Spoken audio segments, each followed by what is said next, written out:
Assalamu alaikum wa rahmatullahi wa barakatuhu, brothers and sisters. You're listening to Zed on the drive time this evening. Well, it's a bit of a cloudy day today. We've had some rain and plenty of road rage incidents here on Evington Road today. Just lack of patience, lack of patience. One extra traffic light put on the road and everybody goes berserk. Just amount of people out there that are absolutely cannot wait at the light for the light to turn red. These are temporary lights. Of course, they take longer to turn from red, green, or to amber. Of course, some of the temp lights, they don't have the amber. They just have a red and a green. So that's the society we live in. And people lose patience and have a little bit of a mental experience. And of course, most of you in the community will just look at mental health as being somebody who's difficult or troublesome. But of course, in reality, there is more to it than meets the eye. And I have here today with me a wonderful guest here joining me today in the studio. Well, not in the studio, he's on the Zoom. But you know how it is on the drive time when you're with Zed. You are sitting in my lounge and I'm sitting in your lounge. And we are engaging at a level never to be experienced before. So, Mohammed, how are you this morning, this afternoon, this evening?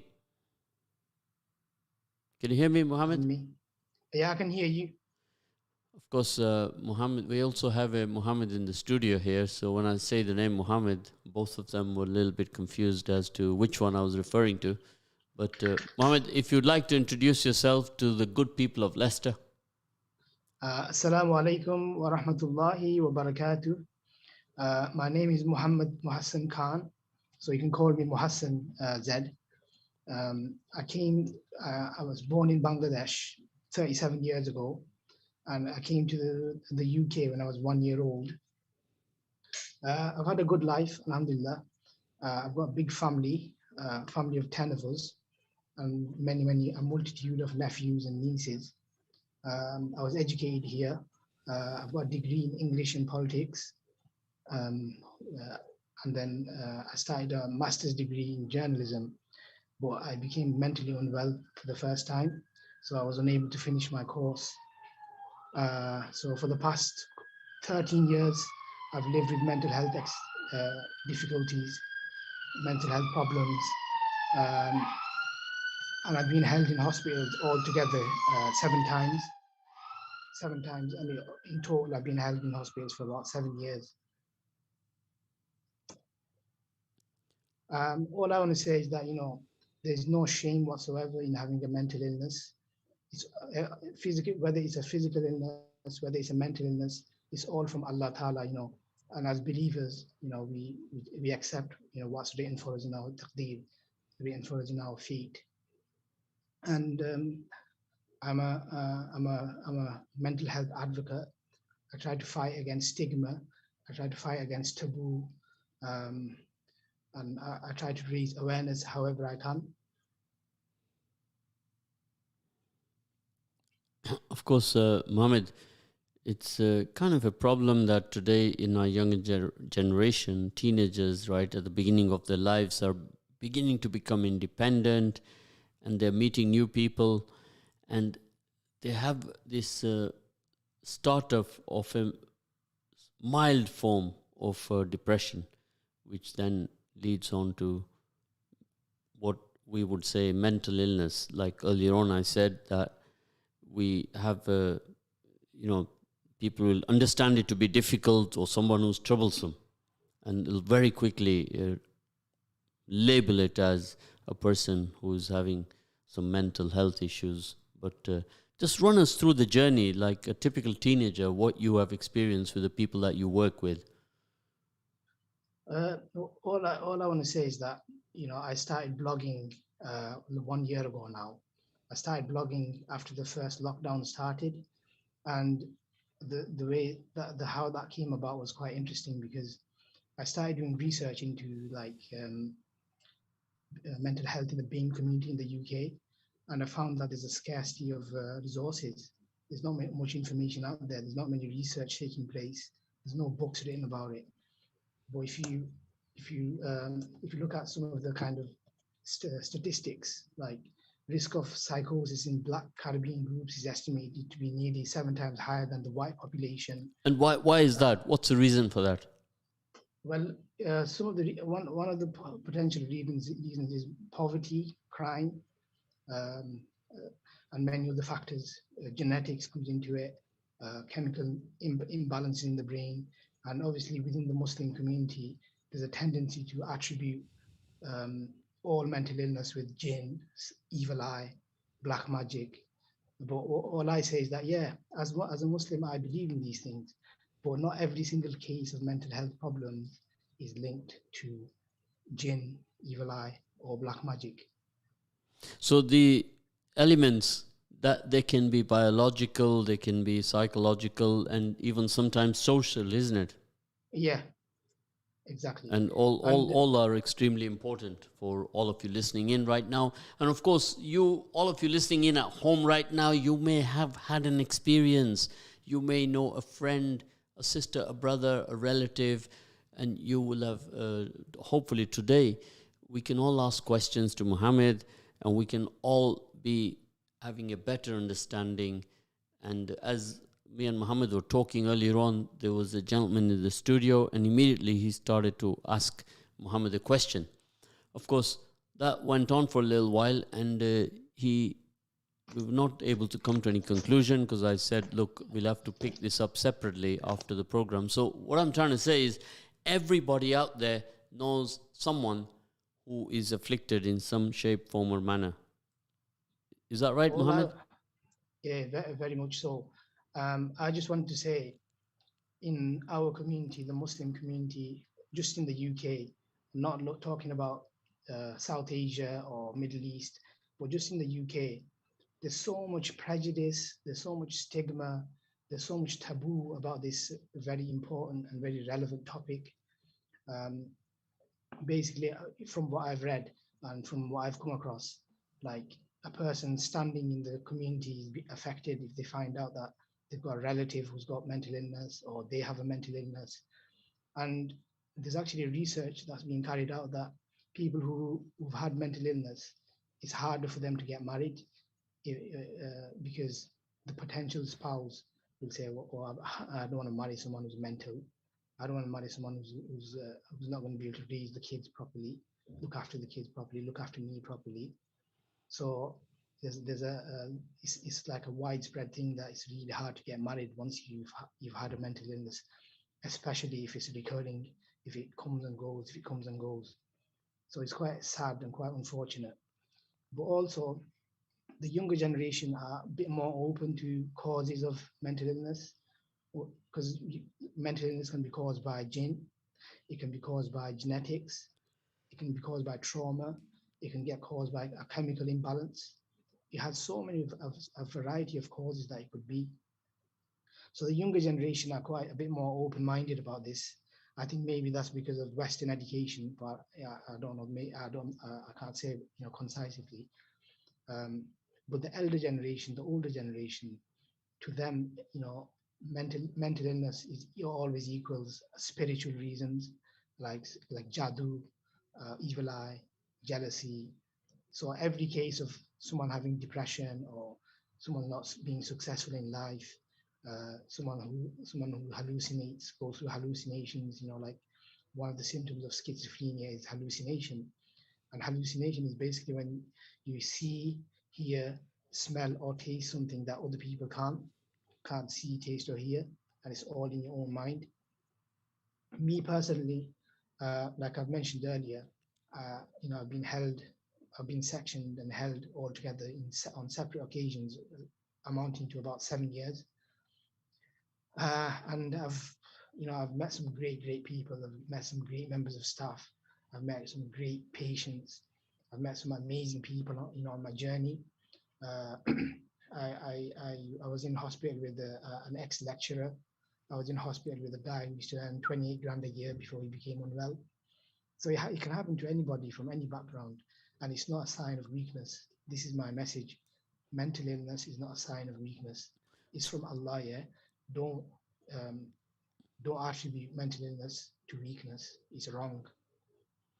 Okay, the weakness part of it and the illness part of it is not fully understood by everyone. So, all of us listening in to Muhammad right now, when we do come across this, we ourselves, Muhammad, don't know what what to do, what to think, and it's all territory that we have no knowledge or expertise in. So No. everybody is blind to this.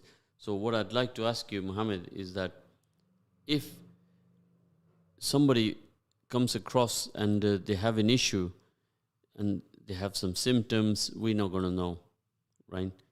That we will not know if it's a medical issue, what the diagnoses need to be, what needs to be prescribed, what should be should we do in order to help people to restore their lives in a manner that we see as normal.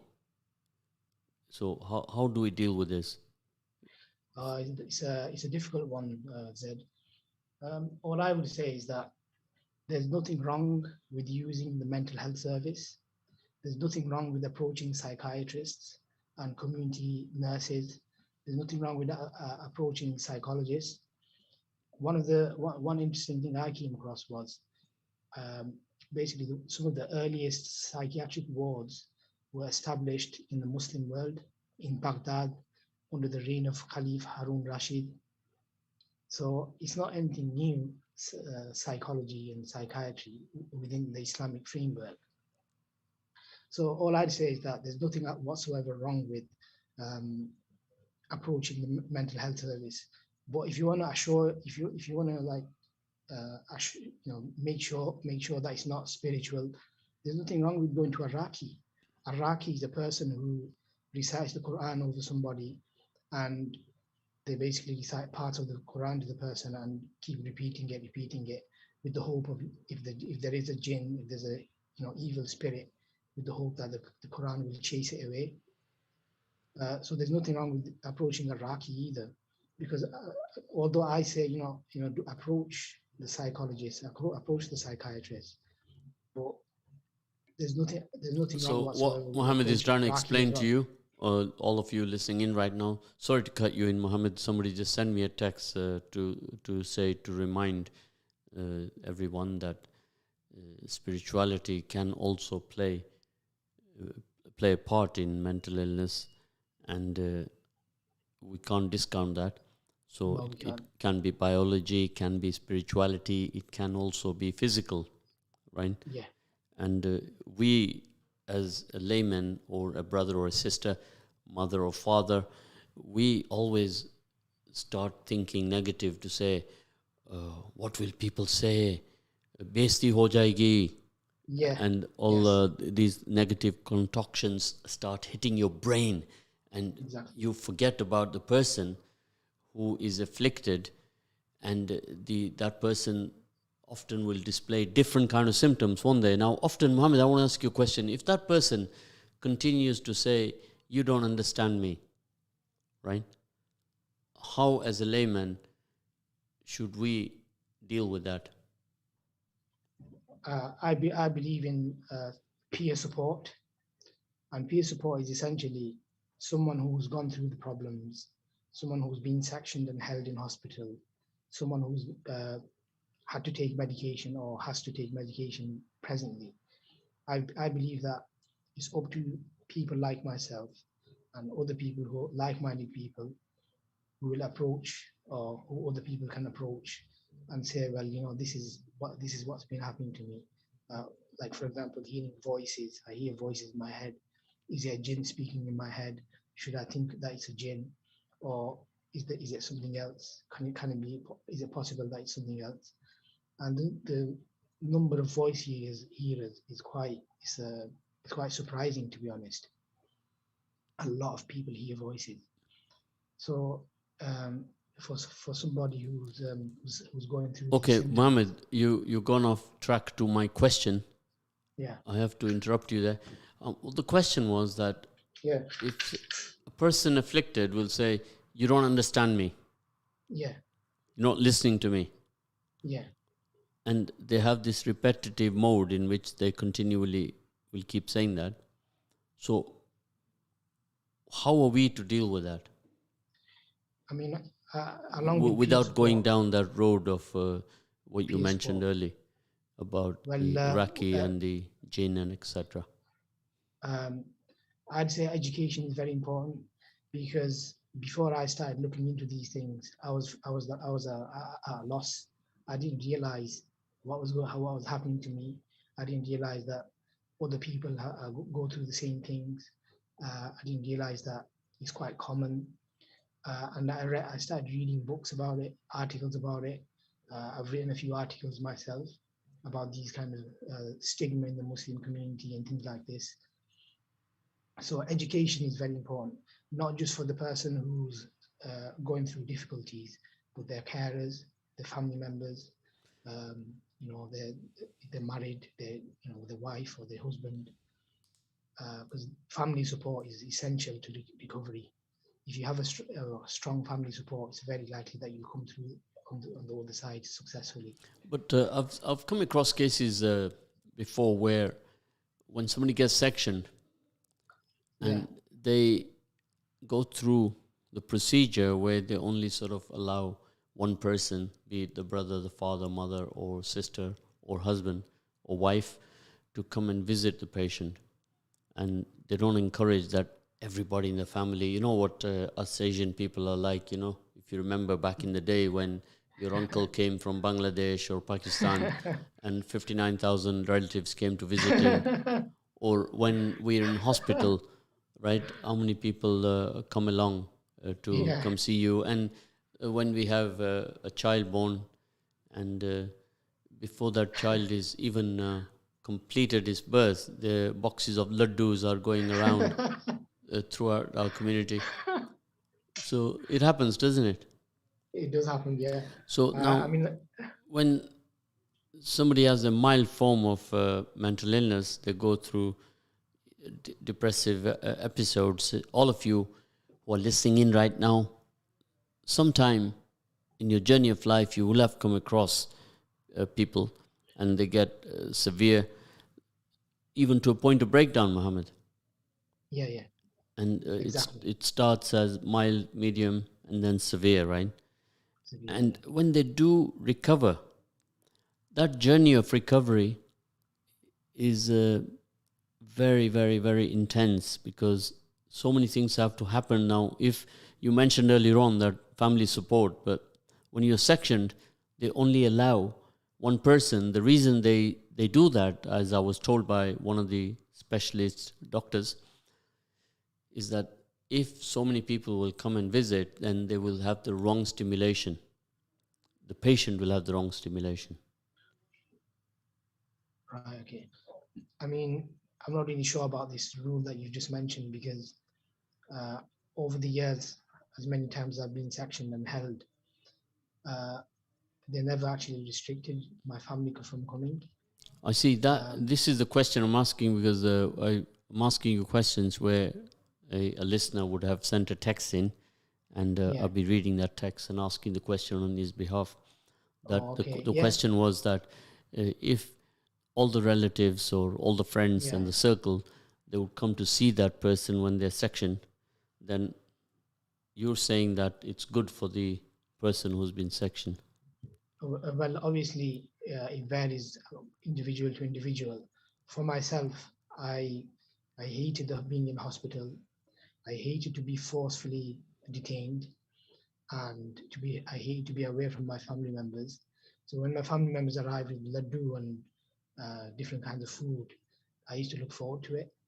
But like you said, there might be someone else who, because they're so sensitive, going through such a hard time, they probably don't want a big gang of people coming into their room or coming to see them in the hospital.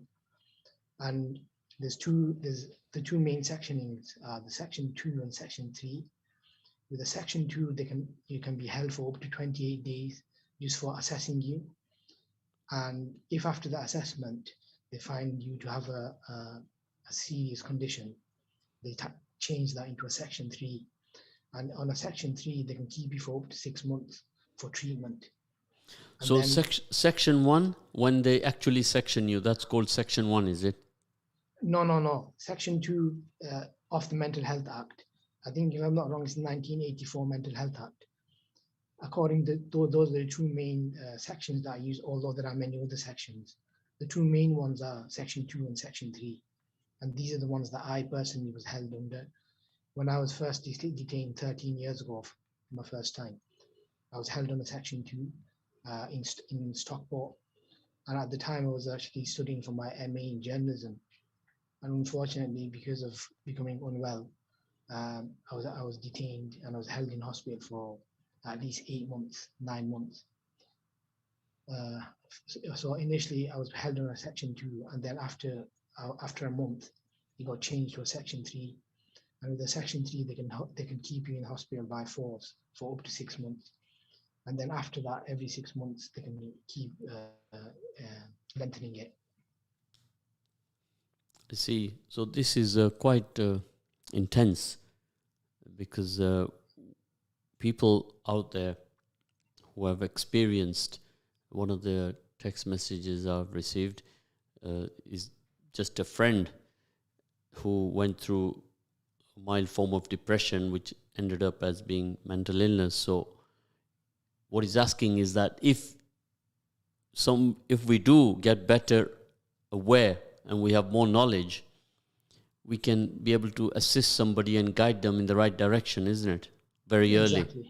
Exactly. So how do we go create more awareness to the wider community? Because again, life is supposed to be very simple, but today we have a very complicated consciousness around this mental illness, don't we? Yeah, exactly. Yeah. I mean, I've got a lot to say about that. What I believe is, not only do mental health professionals, they have to learn more about Islam. They have to learn more about Muslim culture, build trust with the Muslim community, so that, because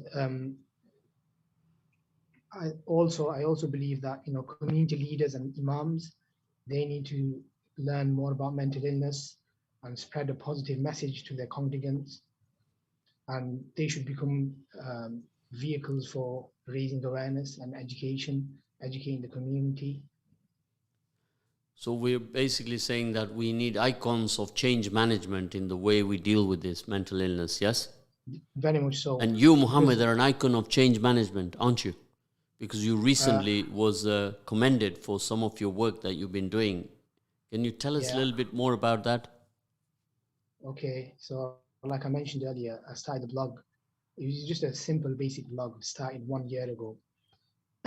And I've covered a variety of subjects, including depression, schizophrenia, my experiences with the mental health service, stigma in BAME communities, psychology, psychiatry in Islam, suicide, and trauma. These are the kind of topics that I've covered in the blog. And with the blog, I mean, my brother is a web designer, so he helped me to design the blog. But I wrote and edited all the articles in there, and there were 56 nominees for the Mental Health Blog Award, and from 56 nominees, 7 were shortlisted, and from those 7 who were shortlisted, I came number 1, and I received that award because of my kind of attempts at fighting stigma and fighting against taboo and raising awareness and teaching people that it's okay to be unwell. It's like a physical illness. It's from Allah, and our deen, our religion teach. This is for Muslims, but I campaign for non-Muslims as well. But for Muslims, I say, you know, whether it's a physical illness or it's a mental illness, it's from Allah Ta'ala. Yeah. You have to turn to Him first and foremost. But at the same time, you need medication, or you need therapy, or you need to see someone like a Raki or pious person to ask for their du'as and ask for guidance from them. And I believe that there should be khutbahs. Friday khutbahs should also take place. About discussing this kind of relevant topic. Of course, a lot of people, especially a lot of young people nowadays, when they get afflicted, they become overwhelmed, and all the more reason why all of us in the community, in our families, should become very much aware and learn how they're going to deal with that, because the stigma part of it is holding us back, isn't it, Mohammed? It's holding us back a lot. I mean, like, what I just want to say is that, like, at one point, the earliest kind of psychiatric wards were established in the Muslim world. So we should have been the most enlightened of all the people. But the reality is we've become the opposite of enlightened. We become narrow-minded. We become judgmental, and it's not a appealing thing.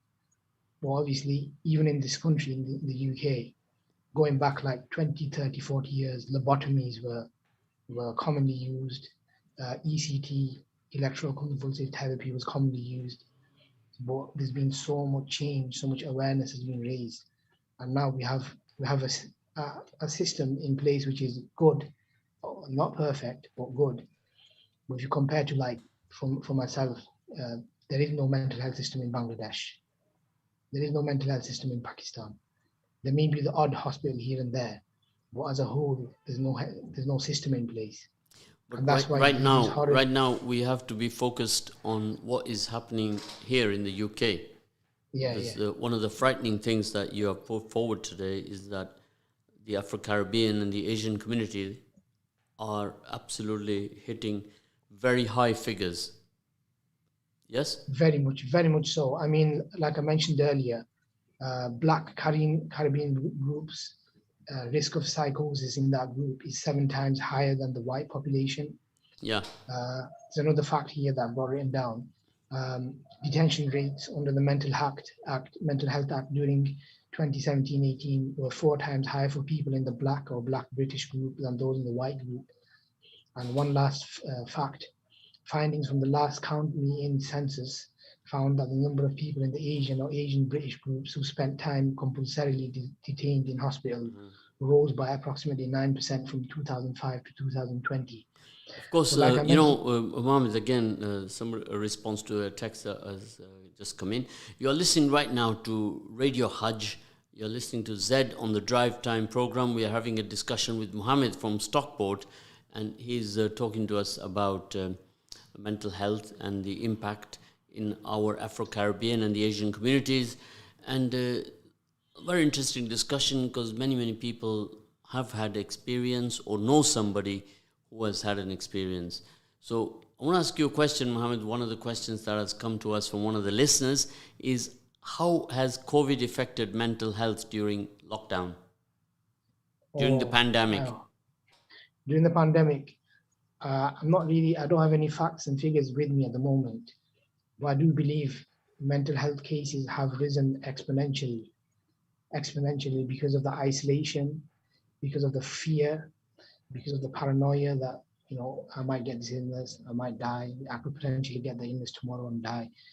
So it's risen exponentially, and it's understandable as well. And if I'm not wrong, I read somewhere that especially among the younger generation, like mid-teens onward, the cases of mental health have risen because of that. And Now, all of us, if we do have more awareness about this, we will be able to assist, guide, help someone, because often when a person is in this kind of situation, they even start to regress, don't they, Mohammed? they can regress, definitely. And Yes. they are not prone to seek help because they worry that they don't want to be sectioned, they don't want to be getting habitually addicted to any form of medication. And there are so many taboos involved here where you and I, we're laymen, we don't know. We don't have a clue. And we need support from expertise from a lot of the doctors, psychiatrists, even psychologists out there who are experts in this particular field. So the message here is that when you have an issue with your eyes, you don't go to a dentist, you go to an optician. Is that right, Mohammed? Very much. Otherwise, we'll get the wrong advice and will be led astray. Like Muhammad mentioned earlier on, that often in our community, in the Asian community, we very much quickly, we had some horrific cases here last year, Muhammad, on the radio when a guest joined us and he told us about a case where a young girl who was afflicted with a very mild form of mental illness, and she was sectioned by the family into her bedroom, where she remained practically for the next 5 years of her life. No. Right? And this is how bad it can get. And that young girl at the age of 18 has suffered the trauma of that afterwards. And this is how serious it can be when you do the wrong diagnosis or stigma or culture or tradition that you have heard about and you have done absolutely wrong. Yeah. And this is a pure irreparable damage, isn't it? Very much so. If I could just add something, Zed, I've heard many other horror stories of people being violently assaulted by so-called, spiritual doctors, if you want to call them, and they routinely. It's not as bad in this country, but in other places, they routinely use violence to try and expel the demon, to try and expel the jinn. And I've looked a little bit into what jinn are according to Islam. Well, we believe that they were created thousands of years before human beings were created. We believe that Iblis or Satan, he was from the jinn. We believe that they're made from smoke. They're made from smokeless fire, and they can travel vast distances. So guys, you're listening in to Zed on the Drive Time today, and it's Wednesday. A little bit of a cloudy day today here, right? We're talking about mental health here with Mohammed from Stockport. And Mohammed, he has done a lot of work in this particular field. He's also himself come across his own experience in his journey of life with mental health. And of course, Mohammed, mental health has a lot of relatives, doesn't it? Which are called depression, stress, anxiety, low self-esteem, anger, relationships, grief, and of course eating disorder as well, where the pursuit of perfectionism has led to many people becoming anorexic. And these are so many factors that we all have to be aware of, Mohammed, which are absolutely shocking, aren't they? Very shocking. And that was a list of just 8 things that I went through, and then all of them, any one of them could lead to some form of mental health. And there's also borderline personality disorder that I discovered last year, right? And there's much more as well, isn't there, than that? I've only gone through 9 there that could lead to a form of mental health.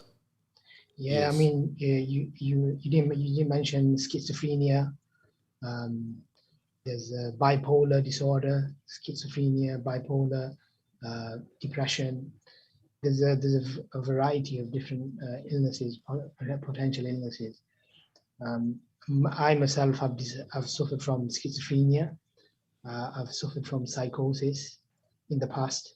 Now, Mohammed, as you are speaking, people are sending me a message to ask, what is your definition of schizophrenia? Well, schizophrenia, it has there's two types of symptoms. There's positive symptoms, and then there's negative symptoms. Positive symptoms include things like hearing voices, hallucinations, auditory hallucinations, and negative symptoms are the opposite, where a person becomes lifeless. They have no zest for life. They just lose interest in everything. So I myself have been diagnosed with schizophrenia, and I've experienced a lot of these different symptoms myself. Trust me, it's not a nice place to be. And another text here asking a question is if you can explain psychosis to us, this particular psychosis the person is asking about is, I'm not sure it's spelled correctly, but it's Post-traumatic. post-traumatic psychosis, yes. Well, if I'm not wrong, as in, you have to remember, I'm still a layman myself. So this is the little that I know is from my own reading and my own research and my own article writing.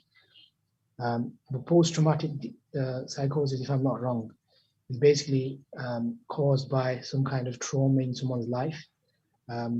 Sometimes it might be, abuse, physical and sexual abuse that eventually leads onto it. Or it could be some other kind of trauma, such as grief, or losing a family member, or losing a wife or husband, or something like this. I can't really elaborate more than that. Of course, again, we will be able to point you in some directions, signpost you. Exactly. But, sometimes you need individual counseling, and sometimes you need counseling as a family also. And there are people out there, Mohammed, who are expert at supporting this, aren't there? Very much so. I mean, if people want to learn more about the different kind of mental illnesses, Mind are very good.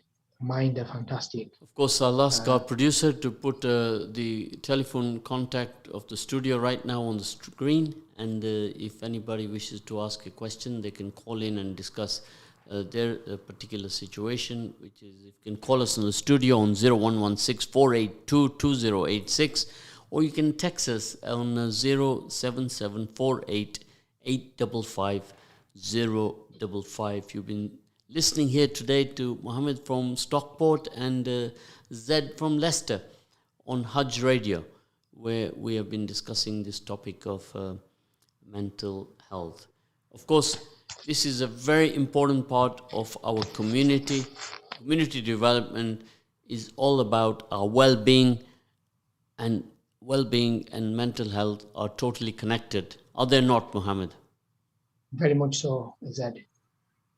Very much so. So this is where all of us have to work together, learn from each other, and look at every day as a day of knowledge. From when we wake up in the morning, Muhammad, we say to everybody, first thing we do is what? We say, Allah subhanahu wa ta'ala, Alhamdulillah, I have one more day to do some good.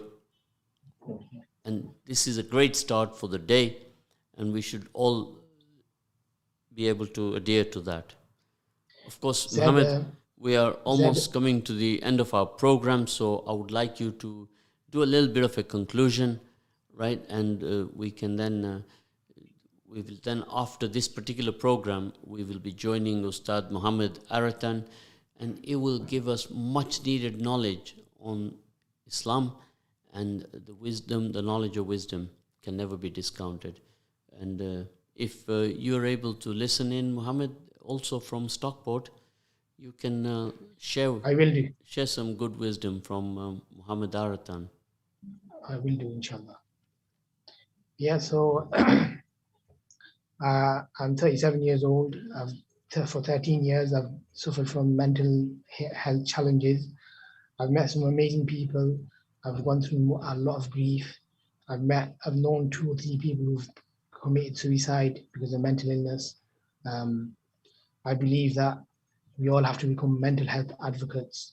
We all have to have conversations about mental health. I also believe imams and community leaders need to make this a pressing issue that has to be handled. And through them, we have to educate the community regarding what mental illness is. I don't say that we just trust psychology and psychiatry. I also believe in jinn. I also believe in evil eye and jadoo and black magic. So it's very important that when there's a need, when there's a necessity, that we approach mental health professionals. They've spent years and years and years studying these things, so they'll be able to guide us. They'll be able to signpost us to how to possible recovery. I just want to add that our Prophet Muhammad sallallahu alaihi wasallam, his enemies actually accused him of being mentally unwell because he said he was receiving revelation from Allah. So this stigma thing is not anything new. It's been around for a very long time. Yeah. So if, as Brother said, am I allowed to mention my blog? My link.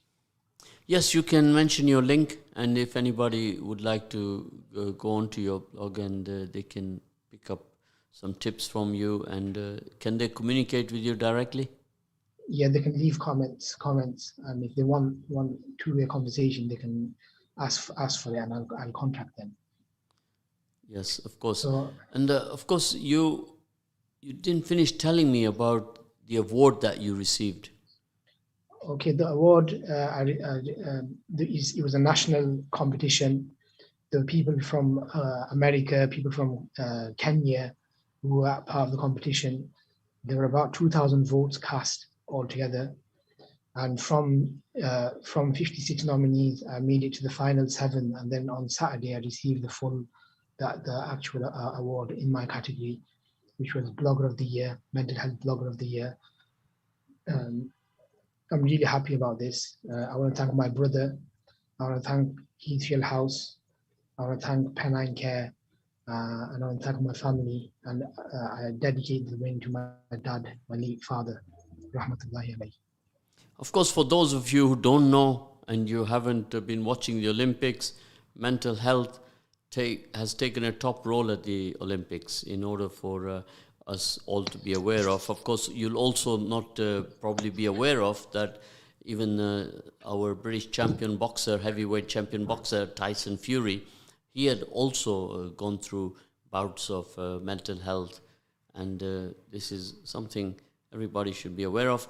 So I'd like to say Jazakallah to all of you listening in. And Mohammed also, if you could like to just say Jazakallah to everybody. Jazakallah khair, everybody. Thank you for listening. And I hope I've been able to help you in some little way. Assalamu alaikum wa rahmatullahi. We're always here to make a difference. So